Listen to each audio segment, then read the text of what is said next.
El día de hoy vamos a conversar acerca de las reorganizaciones empresariales.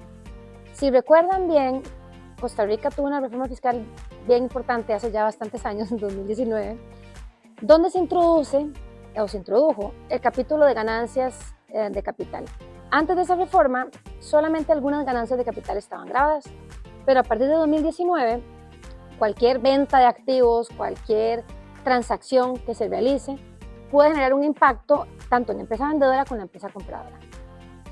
Al momento que se introduce el capítulo 11, que es este capítulo donde se habla del impuesto de ganancias de capital, se introduce un artículo, el 27 Cáter, donde se establece un régimen de neutralidad fiscal.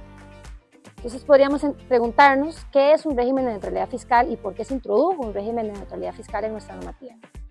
El legislador consideró que debía establecerse un régimen tributario que permitiera que los contribuyentes, las empresas, incluso las personas físicas, pudieran reorganizar sus operaciones y suspender, diferir el pago del eventual impuesto de ganancias de capital cuando efectivamente ese activo, cualquiera que fuere, saliera de su patrimonio. A partir de ahí, José, se establece entonces esta figura de neutralidad fiscal que ha sido, nos parece, muy utilizada en los últimos 24 meses. Hemos visto muchísimas consultas de clientes, incluso de consulta 119 planteadas ante la Administración Tributaria, de cuándo estamos en presencia de una reorganización empresarial. ¿Cuáles son esos requisitos que nos establece la norma para poder decir sí, check, cumplo con la normativa, para poder decir que no se da el hecho generador, por tanto se suspende y no tengo que pagar la ganancia de capital? Tal vez es interesante analizar en primer lugar un tema que sería que la norma no nos define propiamente una lista taxativa o una lista que limite cierto tipo de actos o negocios jurídicos. Por ejemplo, menciona fusiones, escisiones, transferencias de activos, pero al final dice también entre otros. Es decir, es una norma que deja abierto para que otro tipo de transacción pueda ser también una reorganización empresarial. Entonces, una reorganización empresarial sería una transacción dentro de un mismo grupo, pero que cumple, fiscalmente hablando, 3 requisitos y por lo tanto, el impuesto que debería generarse con una ganancia de capital o una pérdida de capital también no se va a considerar como realizado, sino hasta un posible momento posterior, es decir, se suspende. Entonces, esos requisitos serían, en primer lugar, y el más importante diría yo, que exista un motivo económico válido. Un motivo económico válido viene a ser una condición en la cual tenemos realmente una, digámoslo así, objetivo de negocio más allá de solo ahorrarnos un impuesto. Correcto. Después tendríamos la continuidad del negocio, que esto lo que quiere decir es que el negocio que estamos realizando con ese activo, con ese derecho, con ese pasivo inclusive, va a continuarse desarrollando. Es decir, si yo tengo, por ejemplo, un activo que yo no lo utilizo en mi operación y lo traslado, en principio no habría continuidad del negocio porque no hay un negocio asociado a ese activo. Y en tercer lugar, se tienen que mantener los valores en libros. ¿Por qué? Porque de esa forma yo puedo tener trazabilidad de cuál es el valor del activo que transfiero en este momento, y si lo vendo después o lo transfiero o de alguna forma lo enajeno, que la norma nos dice básicamente la enajenación para el hecho generador de las ganancias de capital. Entonces, en esa enajenación que puede pasar 5 años, 10 años después, en un momento incierto, ahí vamos a poder identificar cuánto yo me voy a ganar en ese momento. Claro, para poder calcular la ganancia de capital o pérdida que sea en ese momento. Quiero devolverme al motivo económico válido, porque la Administración Tributaria últimamente en los oficios está haciendo mucho énfasis en ese concepto. Y esto forma parte de un macro mucho más amplio. Cuando uno habla de Costa Rica, uno tiene que pensar que Costa Rica es un país OCDE, es un país que firmó el marco inclusivo BEPS, es decir, es un país que implementó las 15 medidas para cerrar portillos que no eran evasión, pero podrían ser elusión. Y siempre que hagamos cualquier transacción, nosotros como asesores o ustedes como administradores o dueños de empresas, tienen que tener en cuenta la razón de negocio. Yo puedo decir a la administración tributaria, hice esto porque tenía una idea, un negocio que iba a hacer. Si tenemos una razón de negocio, es mucho más sencillo en un cuestionamiento de parte de la administración tributaria poder defender que yo no lo hice con una intención de evadir, que yo no lo hice con una intención de esconder, sino que lo que hice, la estructuración que el artículo me permite, buscaban siempre ser más eficientes, reducir, por ejemplo, cuando somos 20 sociedades y no tiene sentido tener 20, simplificación societaria, o aprovechamiento de activos. Si tengo 3 inmuebles aquí, 2 inmuebles aquí, ¿por qué no tener 5 en una sola, con un solo administrador? O más bien, si tengo, por ejemplo, un hotel que puede tener un alto riesgo de que pase un accidente y tengo un activo muy valioso, ¿por qué no separar el negocio? Una sociedad que se realiza la operación del hotel y otra que sea la dueña del activo. Ambas situaciones tienen un motivo económico, entonces, ¿verdad? Uno puede justificar. Hemos visto algunos oficios, no sé si quieres comentar alguno, que tal vez no han salido tan favorables para los contribuyentes, y que posteriormente podamos preguntarle a Ana qué tan vinculantes son esos oficios y realmente si merece la pena seguir planteando 119 para efectos de una situación de reorganización, o es mejor hacerla y tener un file de defensa en caso de que la administración tributaria llegue. Por supuesto, tal vez quisiera hacer un breve repaso de la normativa para llegar a los oficios.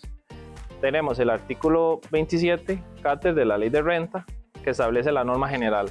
Solo es un artículo de la ley del impuesto sobre la renta, que no nos define qué se entiende por motivo económico válido.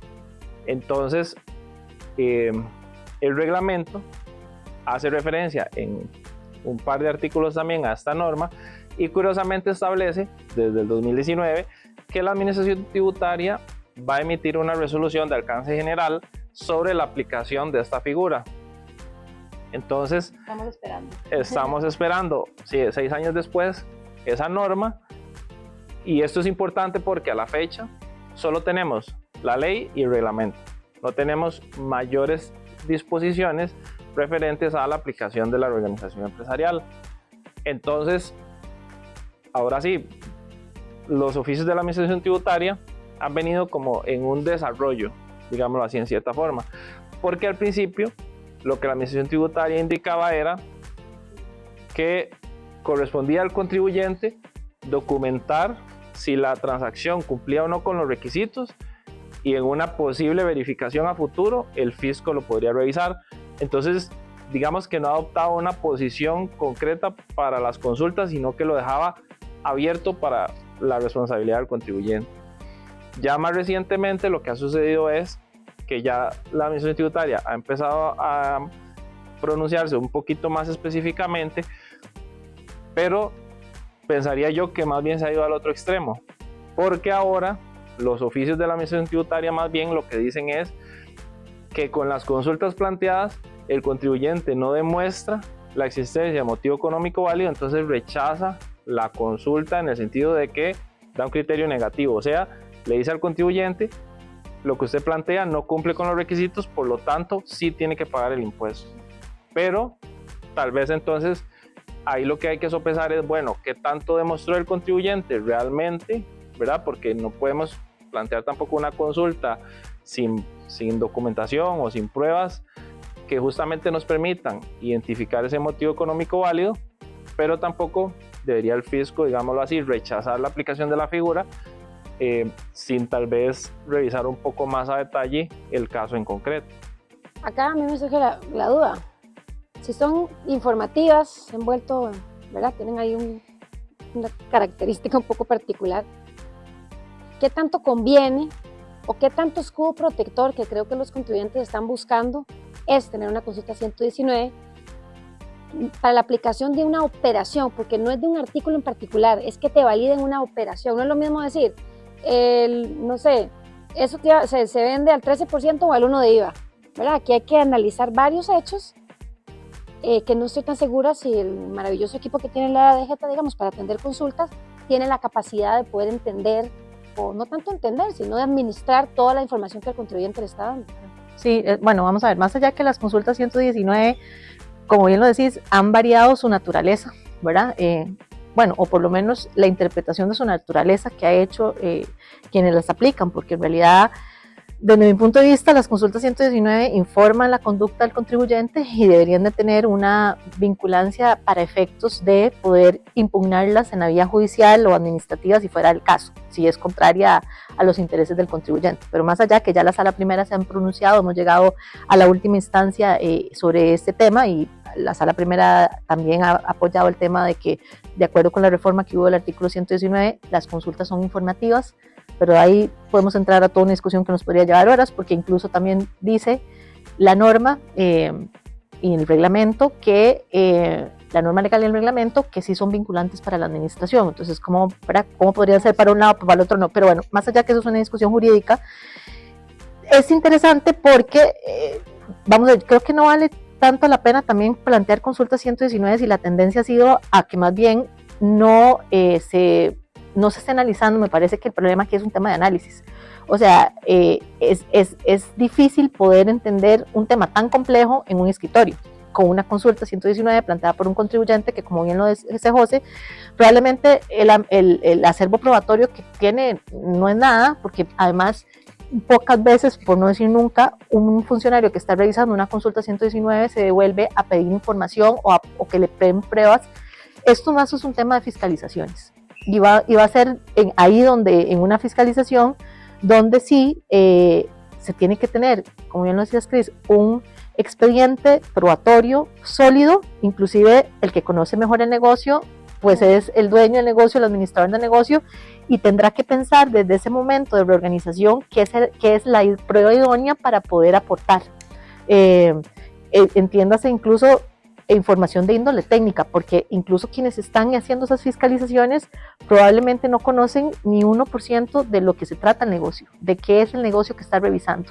Entonces tenemos tal vez una deficiencia no solo en temas de consulta 119, porque por un tema de que no son vinculantes, más allá de que si incluso fueran positivas, para un fiscalizador no digamos, podría inclusive ver a ver después en un proceso de fiscalización si se desentiende de una tendencia o no de lo que se consultó en la consulta 119.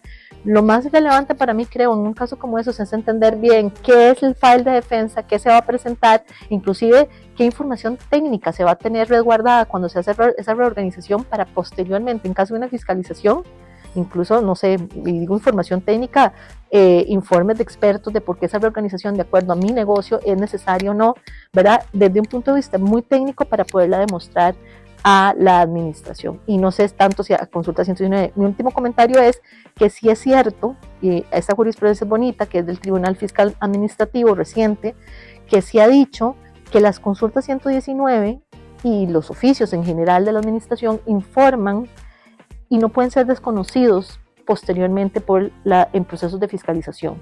Eso es importante porque en este tema, evidentemente, si hay una tendencia eventualmente positiva a favor de ciertos contribuyentes de ciertas industrias, deberían de informar también cómo esos procesos de fiscalización se lleven para otros contribuyentes. Entonces eso me gustaría dejarlo ahí dicho porque es importante. Y es que el tema, cuando uno hace una consulta 119 que son públicas, y se hace una reorganización, bueno, que dar tu información a los competidores. Entonces no se le puede demostrar el motivo económico válido de un negocio que es privado. Entonces tal vez el mecanismo no es el ideal, ¿verdad? Conversábamos, recientemente vimos una transacción donde una sociedad tenía una inversión en otra entidad, y esa otra entidad lo que tenía era un activo pasivo. Y por un negocio que se iba a vender, la entidad activa, la que tenía, digamos, la inversión en la otra entidad, se decide hacer una reorganización y se saca el activo. Entonces ahí la pregunta es, ¿eso es una reorganización? No, no es una reorganización. ¿Por qué? Porque si usted saca un activo para dárselo a los socios, un activo que no era productivo, eso se llama una distribución de dividendos. Entonces no confundamos reorganización empresarial con compensaciones con socios, con distribuciones de dividendos, incluso gratificaciones o remuneraciones de socios a través de la entrega de activos. Porque en caso de una fiscalización, como yo lo mencionaba José y Ana, tenemos el artículo 12 bis del Código de Normas que establece que si se hace por un mero ahorro fiscal puede tener una connotación incluso de evasión que tiene, digamos, ya otro tinte penal que tal vez no nos vamos a meter ahora ahí, pero sí es muy importante que cuando vayamos a hacer una reorganización tengamos actas de junta directiva donde los dueños de las compañías, los administradores de la compañía analizaron lo que están haciendo, cuál es la ventaja que trae el negocio de la reorganización, que podamos tener contratos, que podamos tener actas de asamblea de socios y no simplemente un asiento en un acta de cuotas o de acciones donde dice cedo mis acciones por organización empresarial. Porque solamente decir o citar el artículo no les va a servir de escudo protector en caso de una fiscalización. Entonces, ¿verdad? Tal vez como consejo final sería primero revisar la norma, no abusar de la norma. Recuerden también que hay diferentes tarifas de ganancias de capital, incluso puede ser un 2.25, un 30, un 15, dependiendo del tipo de activo y si está vinculado o no con una operación. Tal vez primero revisar eso, revisar si se pueden hacer devoluciones de aportes, se pueden hacer distribución de dividendos sin detención, dependiendo de cómo lo tengan estructurado. Y obviamente sí, cuando estemos en un supuesto de reorganización que se cumplan los requisitos que ya explicaron José David y que Ana comentó, entonces la implementemos teniendo el file de defensa para efectos de evitar una eventual fiscalización. Les estaremos comentando si vemos algún caso, que todavía no ha llegado ninguno, del TFA o del contencioso, para hacer tal vez un siguiente episodio sobre este tema que está teniendo bastante presión y muchos ojos de cara a la administración tributaria. Muchísimas gracias a los dos. Nos vemos en un mes.